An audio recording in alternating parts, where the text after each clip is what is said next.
ప్రస్తుతం మనతో పాటు ప్రముఖ ఆధ్యాత్మికవేత్త దైవాజ్ఞ బ్రహ్మశ్రీ వీరాపురం సుబ్రహ్మణ్య స్వామి గారు మనతో ఉన్నారు. గురువుగారితో మాట్లాడేద్దాం. నమస్కారం గురుగారు. శుభాశీస్సులండి. గురుగారు, ఉగాది రాశి ఫలితాలు చర్చించుకుందాం. శ్రీ పరాభవ నామ సంవత్సరంగా పిలువబడుతుంది. మరి ఈ సంవత్సరం కర్కాటక రాశి వాళ్ళకి ఎటువంటి ఫలితాలు ఉండబోతున్నాయి? సో మరి ఉగాది పచ్చడిలో ఏ రుచి ఎక్కువగా ఈ సంవత్సరం వీళ్ళు తగులుతుంది అంటారు? ఎటువంటి జాగ్రత్తలు తీసుకుంటే బాగుంటున్నాయి? చాలా మంచి విషయం అడిగారు. మనకు రాశిలో వారీగా చూసుకుంటే శ్రీ పరాభవనామ సంవత్సరం. శ్రీ పరాభవనామ సంవత్సరం అనేది ఈ 2026. అలాగే శ్రీ శాలివాహన శకం శ్రీ పరాభవనామ సంవత్సరం ఉగాది నుంచి కూడా కర్కాటక రాశి వారికి ఏ విధంగా ఉండబోతుందనేది మనం ఇప్పుడు తెలుసుకుంటున్నాం కదా. అందులో భాగంగా కర్కాటక రాశి వారికి ఆదాయం 2, అలాగే వ్యయం వచ్చేటప్పటికి మనకు ఆదాయానికి మించి వ్యయం ఉంది, అది 11. ఆదాయం 2 అవుతే ఖర్చు అనేది అధికంగా ఉందన్నమాట. 11 అంటే 11లో 2 తీసేస్తే 9 నష్టాలు. ప్రతి దాంట్లో కూడా ఆర్థికపరమైనటువంటి విషయాలలో అంటే సంవత్సరం మొత్తం మీద చూసుకుంటే టార్గెట్ మార్చి తర్వాత వెండింగ్ నుంచి మళ్ళీ వచ్చే ఉగాది మార్చి ముందు వరకు మనం చూసుకుంటే అధికంగా అప్పులు తేలే అవకాశం ఉంది. అధికంగా 9 రూపాయలు నష్టం అంటే భారీ సమస్య. 1, 2 నష్టం కాదు, 9 రూపాయలు నష్టం అన్నది ఇక్కడ స్పష్టంగా తెలియజేస్తుంది. తర్వాత వచ్చేసి విద్యారంగంలో పిల్లలకి అయితే మాత్రం మంచి యోగం అనే చెప్పాలి. పై చదువులకు మాత్రం వెళ్తారు. అలాగే మనకు ఈ కర్కాటక రాశి వారికి గౌరవార్థం 4, అవమానం 7. ఇక్కడ ఇది కూడా అధికంగా ఉంది. ఏది? అవమానపరంగా. గౌరవం ఏమో గౌరవం ఇచ్చే వాళ్ళు 4 ఉంటే అవమానించే వాళ్ళు 7 మంది ఉన్నారు. ఆ 7 మందిలో 4 తీసేస్తే ఇక్కడ 3 అధిక శాతం అవమానించే వాళ్ళు ఉన్నారు. ఇటు ఆర్థిక పరంగా 9 నష్టం ఉంది, అవమానపరంగా 3 నష్టము ఉంది. ఈ రెండింటిని చూసుకుంటే చాలా క్లిష్టమైన పరిస్థితి అని కూడా చెప్పుకోవచ్చు. ఎవరికి? కర్కాటక రాశి వారికి.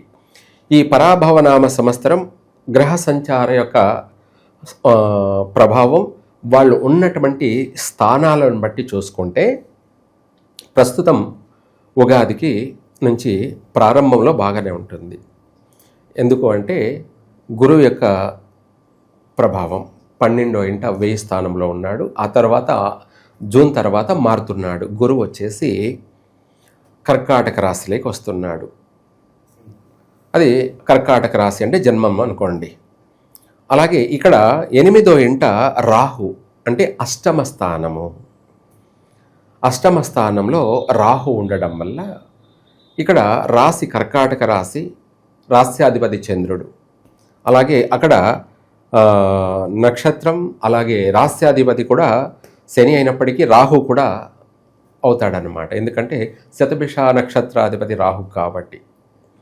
అందువల్ల అష్టమ స్థానంలో ఉన్నటువంటి గ్రహాలు. ఆ తర్వాత మళ్ళీ గ్రహ సంచారాలు మార్పు. మళ్ళీ అక్కడ 9వ స్థానంలోకి కుజుడు అలాగే బుధుడు వీళ్ళు శనితో కలిసి మీనరాశిలో ఉండడం. దీని ప్రభావం వల్ల ఏమవుతుందంటే వీళ్లకు ఆర్థికపరమైనటువంటి నష్టాలు అధికంగా కనపడుతున్నాయి. మళ్ళీ అవమానపరంగానూ అధికంగానూ కనపడుతుంది. అయితే మొత్తం సంవత్సరాంతమంతా కూడా ఉండకపోయినా ప్రారంభంలో మాత్రం బాగానే ఉంటుంది వీళ్ళకు కూడా. ఎవరికి? కర్కాటక రాశి వాళ్ళకి. ప్రారంభంలో అంటే వీళ్ళ యొక్క పట్టుదల, వీళ్ళ యొక్క ఔన్నత్యము కాస్త మెరుగుగా ఉంటుంది. ఆర్థిక పరంగానూ పర్వాలేదు, తర్వాత వ్యాపార పరంగానూ పర్వాలేదు. మంచి తెలివితేటలు ప్రదర్శిస్తూ వ్యాపార పరంగా కూడా లాభసాటిగాను సాగుతుంది. వ్యాపార పరంగానూ మంచి వ్యాపారాల్లో స్థిరపడము, వాటిలో లాభసాటిగా కొనసాగడము, నూతన వ్యాపారాలు కూడా ప్రారంభం చేయడము, ఇవన్నీ కూడా బాగానే ఉంటాయి. అయితే ఈ కర్కాటక రాశి వారికి కూడా విదేశీయాన యోగం అనేది అధికంగా జరిగే అవకాశము ఉంది. అంటే ఎక్కువ సంఖ్య అనేది విదేశీయాన యోగ ప్రయత్నాలు ఫలిస్తాయి. ఇలా ఆ విధంగా కూడా అనుకూలత ఉంది. ఇవే కాకుండా ఎవరికైతే ఏ వృత్తి రంగాలలో అయితే ఉన్నారో వాటిల్లో బాగా రాణించడము, మంచి పేరు ప్రఖ్యాతులు సంపాదించుకోవడము, సన్మానాలు, సత్కారాలు, అలాగే పత్రాలు, ప్రశంసలు లేదా అవార్డులు, సన్మానాలు ఇలాంటివన్నీ కూడా బాగా కాస్త మనుషుల్ని ఎంకరేజ్ అవుతే జరుగుతుంది. ఈ విధంగా చూసుకుంటే ప్రస్తుతం ప్రారంభంలో బాగానే ఉంటుంది, తర్వాతనే చేంజ్ అయిపోతుంది. వీళ్ళ ప్రభావం వల్ల అధికంగా అవమానాలు, నిందల పాలు, అలాగే ఏ పని చేసినా కూడా కలిసి రాకపోవడము, మనం ఏదైనా ఒక పని చేయాలంటే దానికి సహకారం కూడా దొరకదు. ముందు మనమే బద్ధకం అయిపోతాం. బద్ధకం అంటే చెయ్యాలని ఇంట్రెస్ట్ కలగకపోవడం, అదే థింకింగ్ అంటారు. ఏమిటి? ఆలోచన. ఏం చేస్తావులే అనే నీరసత్వము, బద్ధకము, ఇంకా సోమరితనము అన్నట్టుగా మనిషిని ఆ యొక్క పాజిటివ్ నెగిటివ్ అనేది ఇవే. ఆ ఆలోచించే విధానంలోనే డల్ అవుతారు, వీక్ అవుతారు. దానిపైన పట్టుదల ఉండదు, దానిపైన చెయ్యాలన్న ఒక కాన్ఫిడెన్స్ అనేది కలగకపోవడము, వీటి ప్రభావాలు. ఒకవేళ చేద్దామని చేసినా నష్టం జరగడం. కొంతమంది ఓర్పుగా, ఓపికగా, పట్టుదలతో చేసినా దానికి ప్రతిఫలం లేకపోవడం, నష్టం జరగడం వల్ల చెయ్యాలన్న ఒక ఇది కోల్పోతారు. ఎందుకంటే మనం చేసి కూడా ఏం సాధించాము, నష్టమే మిగిలింది అన్నది కనపడుతుంది స్పష్టంగా. అందువల్ల ఏదైనా సరే ఈ యొక్క గ్రహ సంచార మార్పులు, చేర్పులు, వాళ్ళు ఉన్నటువంటి ఆ గ్రహాలు ఏ స్థానాల్లో ఉన్నారో వాళ్ళు శుభదృష్టితో ఉన్నారా లేకపోతే అశుభ దృష్టితో ఉన్నారా అనేది మనకు నేను చెప్పడమే కాదు, ఎగ్జాంపుల్గా కూడా అందరూ తెలుసుకోవచ్చు. ఎట్లా అంటే ఇంట్లో 10 మంది ఉన్నారంటే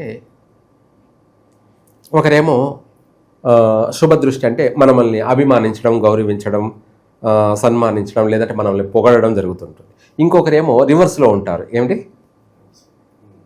ఇంకొకరేమో రివర్స్లో ఉంటారు. అంటే తల్లి మనల్ని పొగుడుతుంది, గౌరవిస్తుంది, అభిమానిస్తుంది అంటే తండ్రి వ్యతిరేకిస్తాడు. లేదనుకోండి తల్లి తండ్రి ఇద్దరూ పొగుడుతున్నారంటే అన్నదమ్ముళ్ళు వ్యతిరేకిస్తారు. ఎందుకంటే తల్లిదండ్రులు వాళ్ళు పొగడం వాళ్ళు కొంతమంది ఒప్పుకోరనమాట, నన్నే పొగడాలి అన్నట్టుగా కూడా ఉంటుంది. అలా అన్నదమ్ముళ్ళు వ్యతిరేకిస్తారు. ఈ టైప్లో గ్రహాల యొక్క స్థానాన్ని బట్టి వ్యతిరేకతలు కలగచేస్తున్నారు. ఆ వ్యతిరేకతలు అనేది ఆర్థికపరమైనటువంటి విషయాలలో చాలా జాగ్రత్తగా వ్యవహరించాలి. వివాహ ప్రయత్నాలు ప్రారంభంలో చేసుకోవచ్చు, తర్వాత చేయకపోవడమే మంచిది, ఉత్తమం. కాకపోతే ఇదేమిటి, మనము ఎప్పుడు కుదురుతుందో తెలియదు, మన ప్రయత్నం మనం చేయాలి అని అనుకుంటారు. తప్పు లేదు, మన ప్రయత్నం మనం చేయాలి. కానీ మనం చేసిన ప్రయత్నము నెగిటివ్ సమయం అంటే దాన్నే కదా శుభ సమయమా లేకపోతే అశుభ సమయమా, బ్యాడ్ టైమా, గుడ్ టైమా అంటాం కదా. అలా ఆ మాసాలు కొద్దిగా అనుకూలత లేవు కాబట్టి, నెగిటివ్గా ఉన్నాయి కాబట్టి ఆ సమయంలో మనం ప్రారంభం చేయడం వల్ల సంబంధాలు దొరకచ్చు, సంబంధాలు దొరకపోవచ్చు, ఆలస్యం జరగచ్చు. ఒకవేళ అయిందనుకోండి వెంటనే వివాహం కావడం, మళ్ళీ వెంటనే విడిపోవడాలు కూడా, అంటే మాయలాగా. ఏమిటి? వివాహం అవుతుంది, మళ్ళీ వెంటనే విడిపోవడాలు కూడా జరిగిపోయే అవకాశం ఉంది. ఇదేంటి ఇది? అంత అయిపోయిన తర్వాత ఆ సమస్య ఏదైనా ఎడబాటు వచ్చిన తర్వాత, విడిపోయిన తర్వాత ఏం జరిగింది, ఎక్కడ జరిగింది, ఎట్లా జరిగింది అని చూసుకోవడానికి కూడా ఏమి రీజన్ కనపడదు. అటు సైడ్ నుంచి చూస్తే వాళ్ళకి కరెక్టే అనిపిస్తుంది, ఇటు సైడ్ నుంచి చూస్తే వీళ్ళు కరెక్ట్ అనిపిస్తుంది. మరి ఎక్కడ? అదే తెలియని మాయ. ఏమిటి? తెలియని మాయ, అంతే కదా. ఇప్పుడు అమ్మాయి అబ్బాయి ఉన్నారు, అబ్బాయి సైడ్ నుంచి చూస్తే, ఆలోచిస్తే, మాట్లాడితే కరెక్ట్ అనిపిస్తుంది. అమ్మాయి సైడ్ నుంచి వెళ్ళి చూస్తే వాళ్ళ సైడ్ నుంచి అన్ని విధాలు చూస్తే అది కరెక్టే అనిపిస్తుంది. మరి రెండు కరెక్ట్ అయినప్పుడు ఎందుకు వచ్చింది సమస్య? ఏ విధం?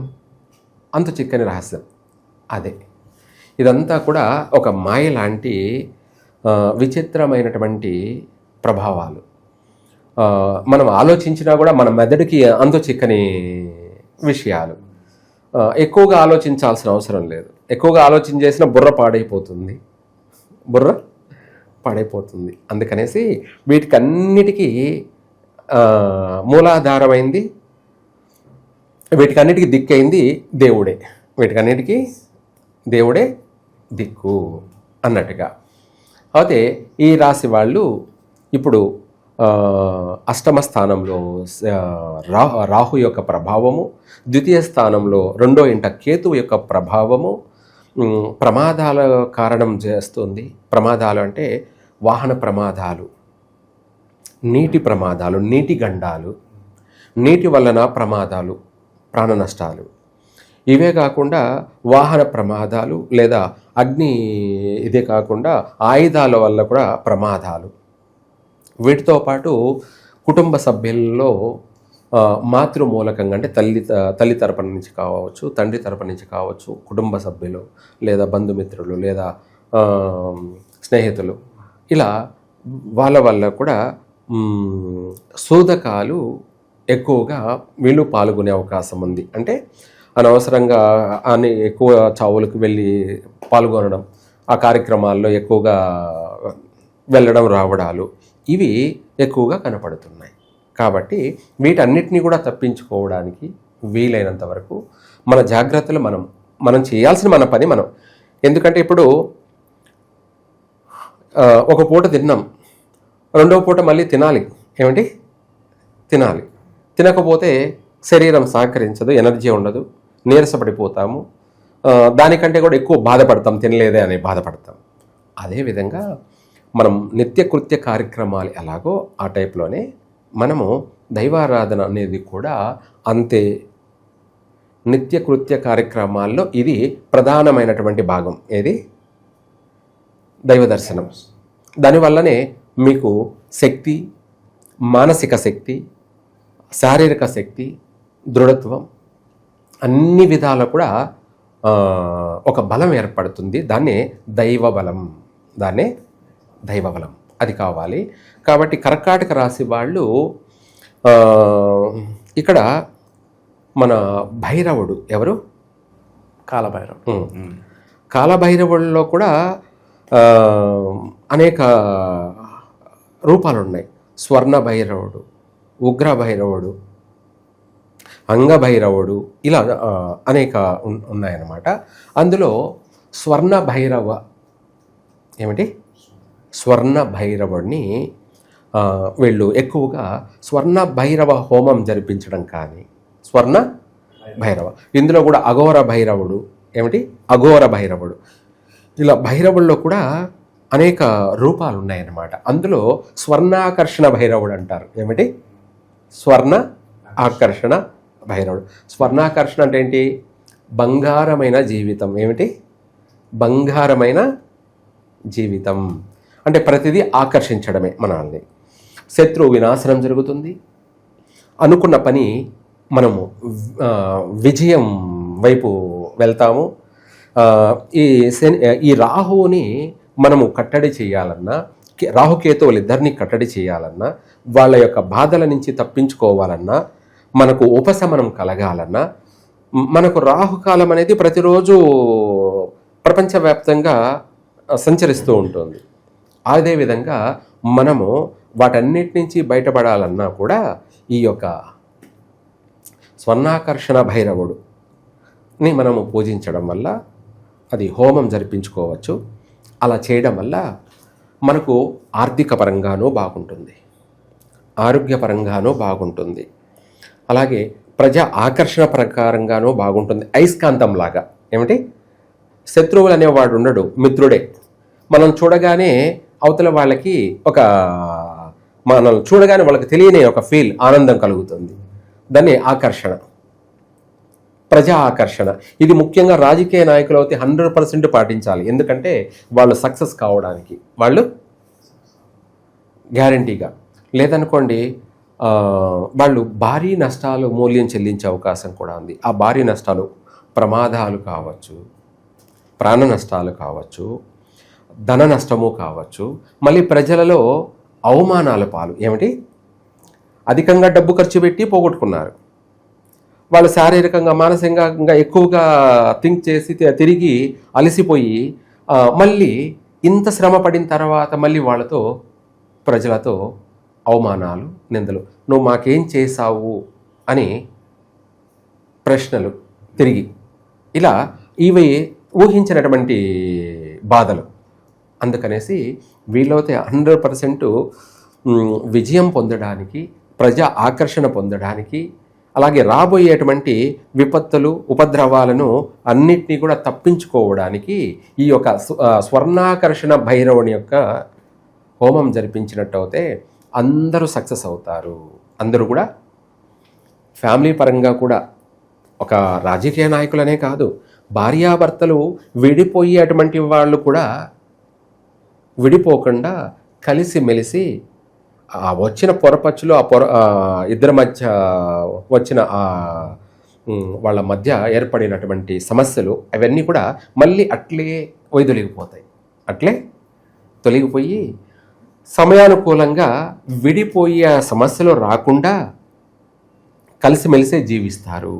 కలిసిమెలిసే మళ్ళీ ఎడబాటు ఏమవుతుందంటే పూర్తి అనేక నష్టాలకి దారితీస్తుంది. ఆ దూరం వ్యత్యాసం అనేది ఇంకా పెరుగుతూనే ఉంటుంది. ఏమిటి? పెరుగుతూనే ఉంటుంది. అందుకనేసి ఆ వ్యత్యాసము, ఆ దూరము, ఆ ఎడబాటు అనేది రాకూడదు. ఆ ఎడబాటు అనేది రాకుండానే చూసుకోవాలి. రాకుండా చూసుకోవాలి అంటే ఆ సమస్యలు ఏదైనా సరే రాకుండా చెయ్యాలంటే ఈ యొక్క స్వర్ణాకర్షణ భైరవ హోమాన్ని జరిపించినట్టయితే కర్కాటక రాశి వాళ్ళకి తిరిగే లేదు. ప్రతి రంగంలో, ఒకటి కాదు, అన్ని విజయాలే, అన్నింటా విజయాలే. విద్యా ప్రకారంగా, ఉద్యోగ ప్రకారంగా, వ్యాపార ప్రకారంగా, ప్రజా ఆకర్షణ ప్రకారంగా, భార్యాభర్తల యొక్క కుటుంబ సఖ్యత కోసం, సంతాన భాగ్యం కోసం, ఇలా సర్వ విధాల కూడా అన్నిట్లోనూ విజయం అనేది వీళ్ళను వరిస్తుంది. కర్కాటక రాశి వాళ్ళు తప్పకుండా ఇలాంటి పరిష్కారం చేసుకోవడమే చాలా మంచిది. చిన్న చిన్న పరిష్కారాలు ఏమిటంటే కుదరవు కొన్ని విషయాల్లో. ఇప్పుడు దీన్నే మనము సన్ రైజ్ తీసుకుందాం. సన్ రైజ్ అంటే సూర్యుడిని ప్రమాణికంగా తీసుకుంటాం. ఉదయం 6 గంటలప్పుడు సూర్యుడు ప్రశాంతంగా ఉంటాడు. లేదు 10 గంటలప్పుడు సూర్యుడు కొంచెం వైబ్రేషన్ ఎక్కువ ఉంటుంది. ఆ యొక్క సమస్యకి మనం ఏదైనా పరిష్కారం చేస్తే దాని నుంచి బయటపడతాం.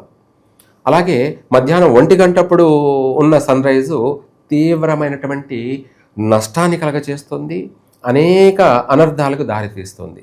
ఆయన చూడలేం కూడా మనం, అటువంటి ప్రభావితం. అప్పుడు అలాంటి దానికి మనం ఏం చేయాలి అంటే ఇలాంటి పవర్ఫుల్ రెమెడీయే చేయాలి. చిన్న చిన్న తూతూ మంత్రాల కింద చిన్న చిన్న పరిష్కారాలు పనిచేయవు. ఎందుకంటే అక్కడ ఉన్నది పెద్ద పాము. ఏమిటి? పెద్ద పాము. ఏకంగా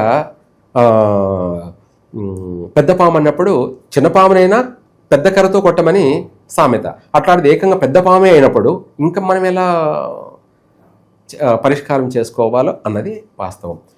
ఇంకా కూడా చెప్పాలి అంటే ఇందాక మనం అనుకున్నట్టుగా మనము ఆ స్వర్ణాకర్షణ భైరవ హోమం జరిపించలేని పక్షాన, అంటే అందరూ చేయలేరు కదా, ఉన్నవాళ్ళు ఉంటారు, మిడిల్ ఫ్యామిలీ ఉంటుంది, లేని వాళ్ళు ఉంటారు.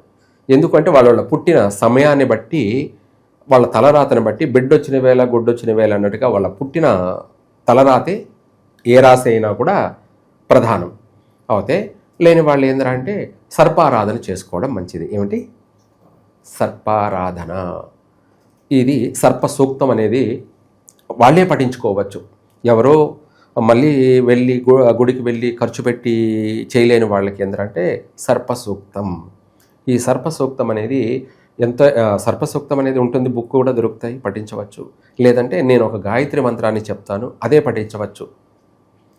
ఈ మంత్రం కూడా ఏమిట్రా అంటే అనేక మంత్రాలు ఉంటాయిలేండి. ఓం కర్కోటకాయ విద్మహే మమ ఐశ్వర్యప్రదాయ ధీమహి తన్నో సర్వ విషదృష్టి ప్రచోదయాత్ స్వాహ. చెడు దృష్టి, ఎటువంటి చెడు దృష్టి అయినా కూడా పటాపంచలు చేస్తూ నాకు ఐశ్వర్యాన్ని ప్రసాదించమని. ప్రపంచంలో ఎవరికైనా కావాల్సింది ఏమిటి? ప్రతి ఒక్కరికి కావాల్సింది ఐశ్వర్యం. ఉన్నవాడికి ఐశ్వర్యమే, లేనివాడికి ఐశ్వర్యమే. ఇలా మొత్తం వేరియేషన్ ఎట్లా ఉన్నా కూడా అందరికీ కావాల్సిన ఐశ్వర్యం. అందుకనేసి ఇది సర్ప మూల మంత్రాలు ఇవి, అందులో ఇది పఠించవచ్చు. లేదా ఇంకా కూడా చెప్పాలంటే ఓం నమో అస్తు సర్పేభ్యో యోకే చ పృథివీ మనో అంతరిక్షే ఏ దివితేభ్యః సర్పేభ్యో నమః. ఇది కూడా మంత్రం పఠించవచ్చు. ఇలా సర్ప మంత్రాలు ఏదైనా సరే సర్ప సూక్తం పఠించడం వల్ల ఈ బాధలన్నీ కూడా తొలగిపోతాయి. ఈ బాధలన్నీ తొలగిపోతాయి. ఇది డబ్బు ఖర్చు పెట్టి చేసుకోవాల్సిన అవసరం లేదు. మనంతటా మనమే నిత్య పూజా కార్యక్రమాలలో భాగంగా ఇంట్లోనే చేసుకోవచ్చు, లేదంటే గుడికి వెళ్ళి చేసుకోవచ్చు. ఇంతగా మనం ఎందుకు చెప్పాల్సింది వస్తుంది అంటే, మీరు బాగుండండి, మీరు బాగుండడానికి ప్రయత్నం చేయండి, మీ ప్రయత్నం మీరు చేయండి, తర్వాత మేము ఉన్నాం. తర్వాత నూతనమైనటువంటి పెట్టుబడులు వ్యవహారాల విషయాల్లో చాలా వరకు చేయకపోవడం మంచిది. జూన్ తర్వాత వీళ్ళు కూడా నష్టాలు పాలయ్యే అవకాశం ఉంది. మళ్ళీ కూడా ప్రమాదాలు కొని తెచ్చుకునే అవకాశం కూడా ఉంది. ప్రమాదాలంటే లేనిపోని ప్రమాదాలు, సమస్యలు, ఆర్థిక నష్టాలు, ఇలాంటి సమస్యలన్నీ కూడా వీళ్ళే కొని తెచ్చుకునే అటువంటి అవకాశాలు కూడా కనపడుతున్నాయి. ఏది ఏమైనా కూడా కర్కాటక రాశి వారు ప్రతి విషయాన్ని కూడా తూచా తప్పకుండా ఆలోచిస్తూ ఆచితూచి ఏ నిర్ణయం తీసుకోవాలో తీసుకోకూడదో అనుభవజ్ఞులైనటువంటి పెద్దలను సంప్రదించి తెలుసుకొని ఏదైనా చేయడం వీళ్లకు క్షేమదాయకం కర్కాటక రాశి వారికి. లేదంటే నష్టపోయేదే ఎక్కువగా కనపడుతుంది. ఇప్పుడు మన టైం బాగున్నప్పుడు ఎదుటి వాళ్ళు కొంతమంది కుటుంబ సభ్యులు ఇచ్చే సలహాలు మనకు ఉపయోగపడతాయి. మన టైం బాగలేనప్పుడు ఇంట్లో కుటుంబ సభ్యులు ఇచ్చే సలహాలు నష్టాన్ని కలగచేస్తుంటాయి. వీళ్ళకి లేకపోయినా వాళ్ళే ప్రేరేపించి చేయిస్తారు. అంటే కావాలని కాదు, ఆ నెగిటివ్ అనేది ఏ రూపంలో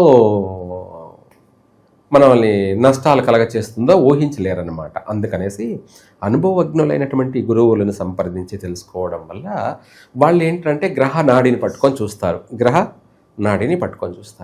ఇప్పుడు వీళ్ళ జాతకరీత్యా వీళ్ళ జీవితంలో ఏదైనా నష్టం జరగబోతుందా, లేకపోతే లాభం రాబోతుందా అన్నది వాళ్ళు చూసి, సరే ఈ పని చెయ్యండి మీకు కలిసి వస్తుంది, లేదంటే ఈ పని చేయొద్దు నష్టపోతారు. అప్పుడు అక్కడ మనము తెలివిగా జాగ్రత్తగా కొద్ది రోజులు సైలెంట్ అయిపోతే సరిపోతుంది. తర్వాత ఆటోమేటిక్గా ప్రతిదీ కూడా కలిసి వస్తుంది. కాబట్టి మరి పిలిచి పిల్లనిచ్చినట్టుగా, అంటే మనం సంబంధం చూడాలని అనుకుంటుంటే వాళ్ళే పిలిచి మా అమ్మాయి ఉంది చేసుకుందరా అని అదే పిలిచి పిల్లనివ్వడం అని అంటారనమాట. అది అదృష్టం ఉంటేనే, అది ఎంతో నమ్మకం ఉంటేనే అవతల వాళ్ళు పిలిచి మరీ మనకు పిల్లనిస్తారు. ఆ విధంగా ఏదైనా సరే ప్రతిదీ కూడా మనకు సహకరిస్తుంది, డెవలప్మెంట్ జరుగుతుంది. ఆ విషయాల్లో మాత్రం వీళ్ళు తెలివిగా వ్యవహరించాలి, అంతే.